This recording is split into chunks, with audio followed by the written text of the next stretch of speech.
परिचय। माँ, तुम क्या कर रही हो?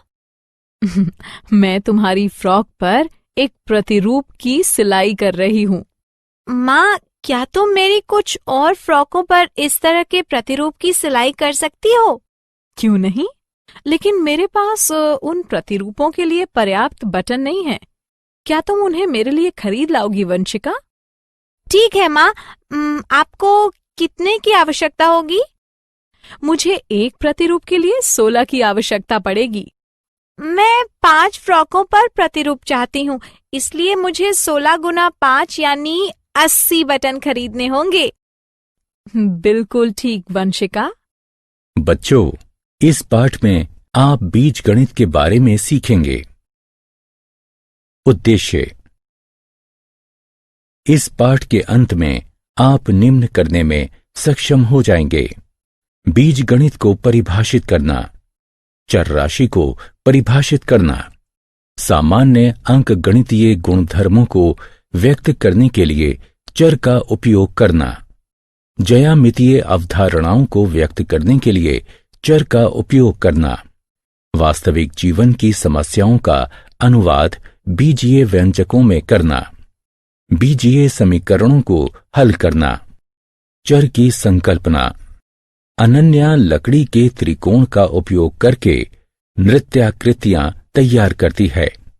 एक दिन उसे अपनी सहेली रीता से 10 ऐसी नृत्याकृतियां तैयार करने का एक निवेदन मिलता है।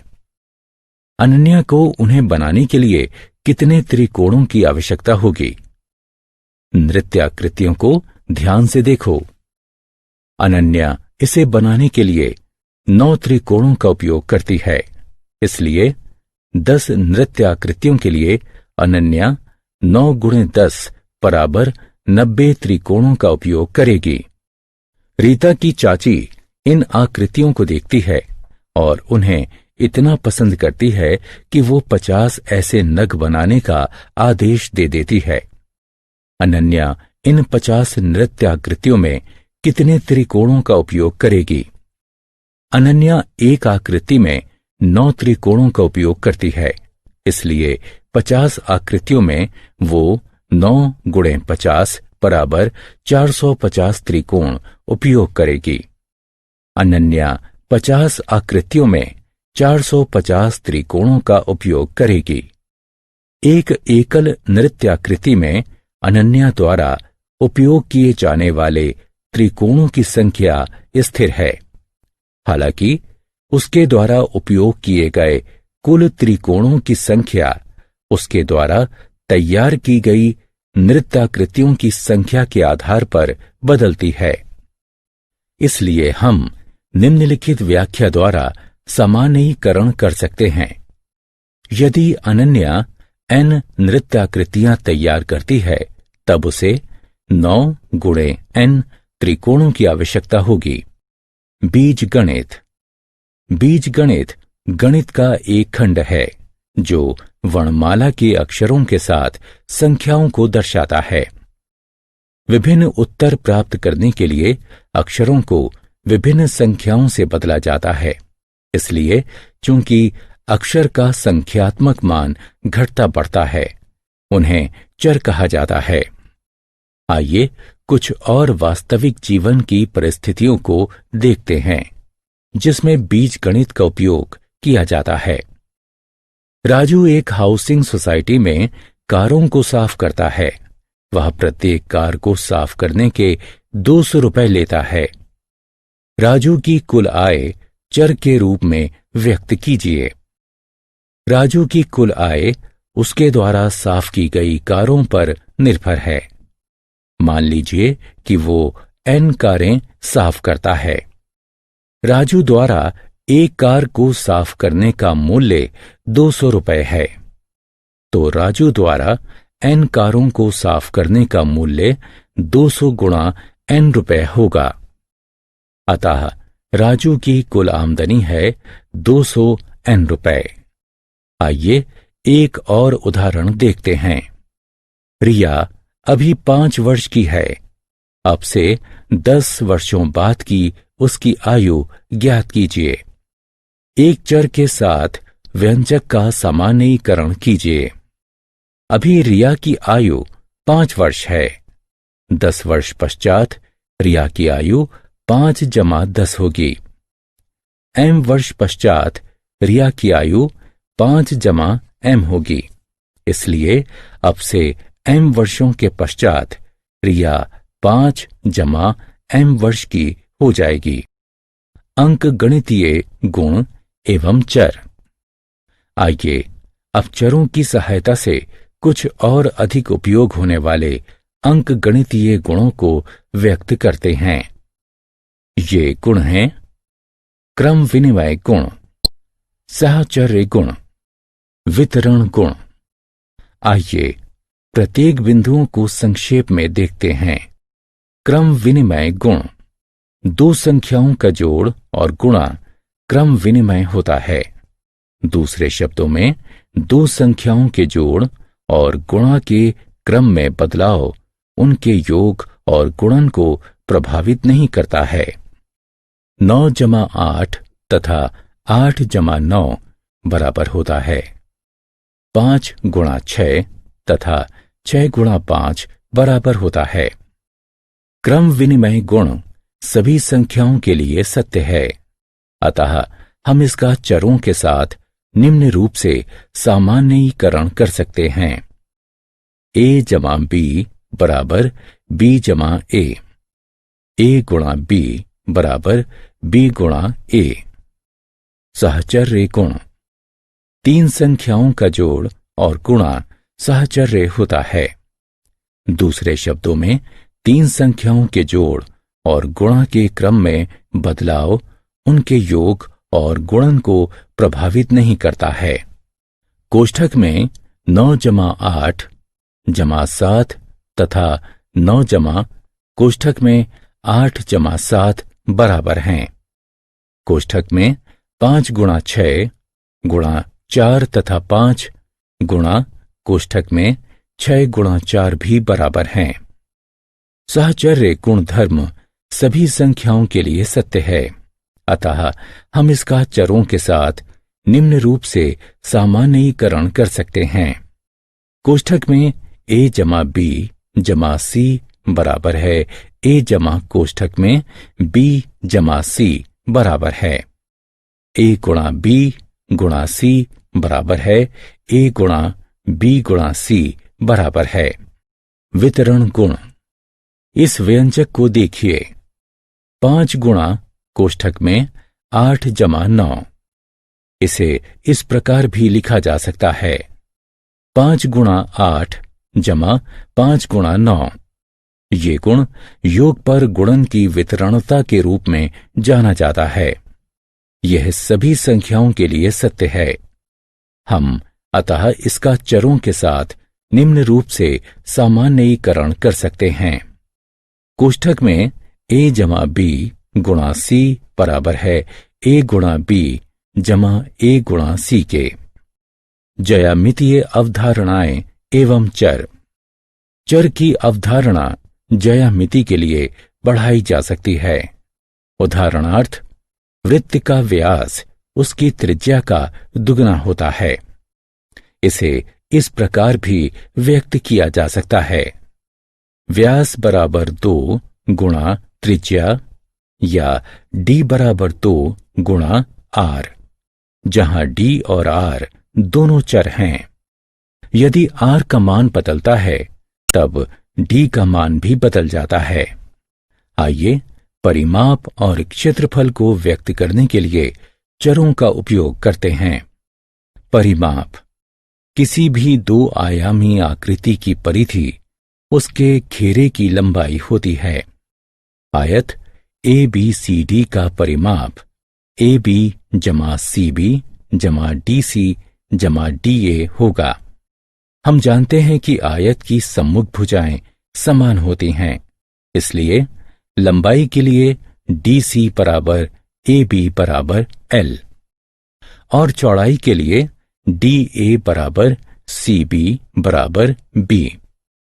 यदि परिमाप को चर P के द्वारा प्रदर्शित किया जाता है तब P बराबर L जमा B जमा L जमा B होगा, जो कि बराबर होगा 2L जमा 2B के, जो बराबर होगा 2 कोष्ठक में L जमा B के। चर P चरों L तथा B के साथ बदलने से बदलता है।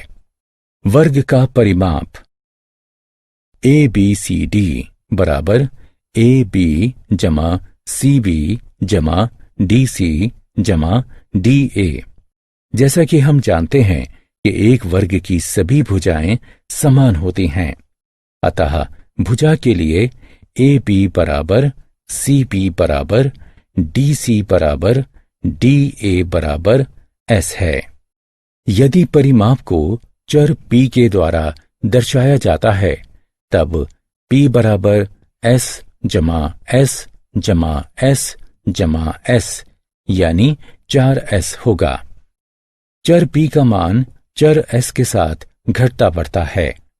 क्षेत्रफल आयत ABCD का क्षेत्रफल लंबाई गुणा चौड़ाई है। यदि क्षेत्रफल को चर A, लंबाई को L तथा चौड़ाई को B के द्वारा प्रदर्शित किया जाता है, तब A बराबर L गुणा B होगा। चर A चरों L तथा B में आत्म मूल्यांकन। प्रश्न को ध्यानपूर्वक पढ़ें तथा सही विकल्प पर क्लिक करें। बीजीय व्यंजक। अंकगणितीय व्यंजक जोड़, घटा, गुणा और भाग की सहायता से संख्याओं के बीच संबंध स्थापित करती है। यहाँ कुछ अंकगणितीय व्यंजक हैं। एक अंकगणितीय व्यंजक का परिणाम इसे हल करके निर्धारित किया जाता है। आइए इनमें से प्रत्येक अंकगणितीय अभिव्यक्ति को हल करते हैं। बीजीय व्यंजक 4 अंकगणितीय संक्रियाओं की सहायता से संख्याओं और चरों के बीच संबंध स्थापित करता है। यहाँ कुछ बीजीय व्यंजक हैं। एक बीजीय व्यंजक का परिणाम निर्धारित किया जा सकता है जब केवल व्यंजक में चर का मान ज्ञात हो। आइए हम चर के विशिष्ट मानों के लिए इनमें से प्रत्येक बीजीय व्यंजकों को हल करते हैं। बीजीय व्यंजकों की संरचना। आइए अब हम कुछ बीजीय व्यंजक लेते हैं तथा उनकी संरचना किस प्रकार से की गई है उसे समझते हैं। 3 गुणा n जमा 12। n को सर्वप्रथम 3 से गुणा किया जाता है एवं तत्पश्चात परिणाम में 12 जोड़ा जाता है। y भाग 7 जमा 5। y को सर्वप्रथम 7 से भाग दिया जाता है, तत्पश्चात परिणाम में 5 जोड़ा जाता है। कोष्ठक में r घटा 8 गुणा 14। 8 को सर्वप्रथम r से घटाया जाता है, तत्पश्चात परिणाम को 14 से गुणा किया जाता है। 6 जमा 3 गुणा कोष्ठक में m घटा 12। m से सर्वप्रथम 12 को घटाया जाता है, तत्पश्चात अंतर को 3 से गुणा किया जाता है एवं परिणाम में 6 जोड़ा जाता है। 56 भाग कोष्ठक में s गुणा 3। s को 3 से गुणा किया जाता है एवं तत्पश्चात गुणन को 56 से विभाजित किया जाता है। आइए अब हम बीजीय व्यंजकों की सहायता से कुछ वास्तविक जीवन की परिस्थितियों को व्यक्त करते हैं। केशव एक टॉफी और एक चॉकलेट खरीदता है। चॉकलेट टॉफी से 20 रुपए महंगी है। टॉफी की कीमत अनुसार चॉकलेट की कीमत की व्याख्या कीजिए। यदि टॉफी की कीमत x रुपए है, तब चॉकलेट की कीमत x जमा 20 होगी। समीरा 200 रुपए की कीमत की एक किताब और 30 रुपए प्रति नोटबुक की कीमत से कुछ नोटबुकें खरीदती है। एक बीजीय व्यंजक के रूप में समीरा द्वारा खर्च की गई कुल राशि की व्याख्या कीजिए। यदि y समीरा द्वारा खरीदी गई नोटबुकों की संख्या है, तब नोटबुकों पर समीरा द्वारा खर्च की गई राशि 30 गुणा y यानी 30y है। किताबों और नोटबुकों पर समीरा द्वारा खर्च की गई कुल राशि 30y जमा 200 है। आइए एक और उदाहरण देखें। 5 वर्ष के पश्चात राजेश के पिता की आयु राजेश की आयु की 3 गुना होगी। अब से 5 वर्ष पश्चात राजेश की आयु के अनुसार पिता की आयु व्यक्त कीजिए। यदि राजेश की आयु a वर्ष है, तब बीजीय समीकरण। आइए इस कथन पर विचार करते हैं। 4 घटा 3 बराबर 1। इसे गणितीय रूप में इस प्रकार से व्यक्त किया जा सकता है। इस तरह के गणितीय व्यंजक को अंकीय व्यंजक के रूप में भी जाना जाता है। अब गणितीय व्यंजक पर विचार करते हैं। t घटा 5 बराबर 2। ये गणितीय व्यंजक एक बीजीय समीकरण है। एक बीजीय समीकरण एक या एक से अधिक चरों का होता है। आइए अब हम समीकरण के 2 गुणधर्मों को देखते हैं। एक, किसी एक समीकरण के 2 पक्ष होते हैं, बायां पक्ष या LHS तथा दायां पक्ष या RHS। 2 बराबर का चिन्ह LHS एवं RHS को बराबर करता है। आइए अब हम सभी पुराने बीजीय व्यंजक को बीजीय समीकरणों के रूप में व्यक्त करते हैं। x जमा 20 बराबर 25। 30y जमा 200 बराबर 1100। कोष्ठक में a जमा 5 गुणा 3 बराबर 45। एक चर का वो मान जिसके लिए एक समीकरण संतुष्ट हो जाता है, उसका हल कहलाता है। आइए अब हम बीजीय व्यंजक के उदाहरण पर पुनर्विचार करते हैं। केशव एक टॉफी और एक चॉकलेट खरीदता है। चॉकलेट की कीमत टॉफी की कीमत से 20 रुपए अधिक है। यदि केशव द्वारा चॉकलेट पर 25 रुपए खर्च किए गए तो टॉफी की कीमत क्या है?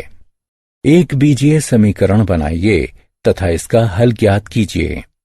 यदि टॉफी की कीमत x रुपए है, तब चॉकलेट की कीमत x जमा 20 होगी, किंतु चॉकलेट की कीमत 25 रुपए दी गई है, इसलिए x जमा 20 बराबर 25 है। यह समीकरण सत्य है यदि x का मान 5 है, इसलिए x बराबर 5 समीकरण का हल है। इसका मतलब है कि टॉफी की कीमत 5 रुपए है। आइए एक और उदाहरण को देखते हैं। समीरा 200 रुपए कीमत की एक पुस्तक तथा 30 रुपए प्रति नोटबुक की कीमत की कुछ नोटबुकें खरीदती है। यदि समीरा कुल 1100 रुपए की राशि खर्च करती है तो नोटबुक की कीमत ज्ञात कीजिए। एक बीज आत्म मूल्यांकन। आइए जांचें कि अब तक आपने क्या सीखा। बीजीय समीकरणों का उनके हल के साथ मिलान कीजिए।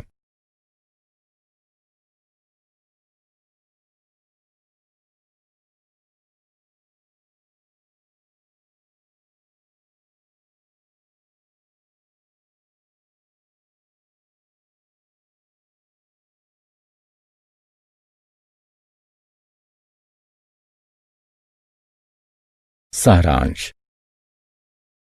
आइए हमने जो कुछ सीखा है उसे संक्षेप में दोहराएं। बीजगणित गणित का एक खंड है जो वर्णमाला के अक्षरों के साथ संख्याओं को दर्शाता है। वर्णमाला के अक्षर जो संख्याओं को दर्शाते हैं चर कहलाते हैं। चर के विभिन्न मान होते हैं। अंक गणितीय गुणों को व्यक्त करने के लिए चर का उपयोग किया जाता है। ज्यामितीय अवधारणाओं को व्यक्त करने के लिए चर का उपयोग किया जाता है। बीजीय व्यंजक संख्याओं और चर के मध्य संबंध स्थापित करता है। समीकरण में चर का वह मान जो बीजीय समीकरण को संतुष्ट करता है उसका हल कहलाता है।